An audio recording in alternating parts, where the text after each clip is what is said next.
বহুদিন পর রান্না করলাম, তাও আমি রান্নাটা একদমই ভুলে যাইনি। সে আগের মতোই মজা হয়েছিল আজকের এই রান্নাটা। তো আজকের এই রান্নাটা আমি কিভাবে করেছি সেটাই আপনাদের সাথে শেয়ার করব। আসসালামু আলাইকুম, কেমন আছেন সবাই? তো এটা ছিল অনেক দিন আগের ভিডিও। আমরা এসি কিনেছিলাম যেই দিন, তার পরের দিনের ভিডিও। তো এসি আমরা রাত্রেবেলায় নিয়ে এসেছিলাম, সাথে একটা মাইক্রোওভেন ছিল। আর এসি আনার পরের দিন সকালে মিস্ত্রি এসেছিল এসি লাগানোর জন্য। তো সারাদিন আমরা কি করলাম, এসি লাগাতে গিয়ে আমার ঘরের অবস্থা কেমন হয়েছিল সব কিছুই আপনাদের সাথে শেয়ার করব। দেখেন আমার ঘরের কি অবস্থা হয়েছে। এই ঘরটা আমি আবার কেমনে ঠিক করব আমি কিছুই বুঝতেছি না। এটা দেখে আমার কান্না এসে গেছে যে কতক্ষণ লাগবে জানি না। তো এসি লাগানোর পরেই আমরা ঘরটা ঠিক করে নিয়েছিলাম। বেডের উপরে একটা চাদর বিছিয়ে দিয়েছিলাম, তারপরে তো আর ওই বেডে শোয়া যাবে না, যার কারণে বেডশিটটা চেঞ্জ করলাম। আর সব কিছু ক্লিন করে ঝেড়ে মুছে একদম পরিষ্কার করে এরপর আমরা দুপুরে খেতে বসেছিলাম। আর আজকে দুপুরে আমি কি রান্না করেছিলাম, তাড়াহুড়া করে রান্না করেছিলাম। আজকে আমি ঘন ডাউল রান্না করেছিলাম টমেটো দিয়ে, চাপা শুটকির ভর্তা বানিয়েছিলাম, পটল ভর্তা বানিয়েছিলাম, আর ভুড়ি ভাজি ছিল। আর এটা ছিল সন্ধ্যাবেলায়, তো ওরা একটু বাইরে গিয়েছিল, আসার সময় এই ফুচকাগুলো নিয়ে এসেছিল। আর তার সাথে কি নিয়ে এসেছিল চলুন দেখা যাক। তো দেখুন কি এটা, আপনারা কে কে চিনতে পেরেছেন অবশ্যই কিন্তু কমেন্টে জানাবেন। এটা হচ্ছে কাঁকড়া, আর এটা খেতে খুবই মজার হয়। আমরা বগুড়াতে যখন ছিলাম তখন কিন্তু অনলাইনে অর্ডার করে বহুবার খাওয়া হয়েছে। খুবই মজার হয় রান্না করলে। তো অনেক দিন পর রান্না করলাম, ভেবেছিলাম ভুলে গেছি। তো না, আলহামদুলিল্লাহ অনেক মজার হয়েছিল আজকের এই কাঁকড়া রান্নাটা। তো আজকে এই কাঁকড়া রান্নাটা আমি কিভাবে করেছি সেটাই আপনাদের সাথে শেয়ার করব।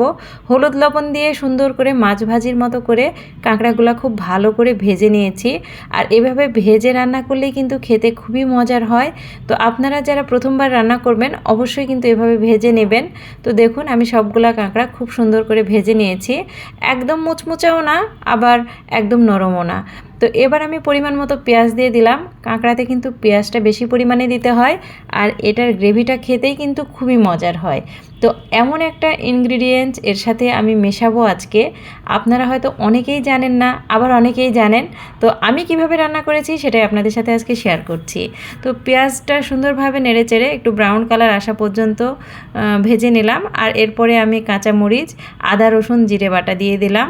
আর খুব সুন্দরভাবে এটা ভেজে নিচ্ছি যেন এটা থেকে কোনো কাঁচা গন্ধ না আসে। এরপরে আমি দিয়ে দিলাম ধনিয়া গুঁড়া, হলুদের গুঁড়া আর মরিচের গুঁড়া। তো সবগুলা গুঁড়া মশলা অ্যাড করে দিলাম। এবার আমি খুব সুন্দর করে নেড়ে চেড়ে মশলাটা কষিয়ে নেব।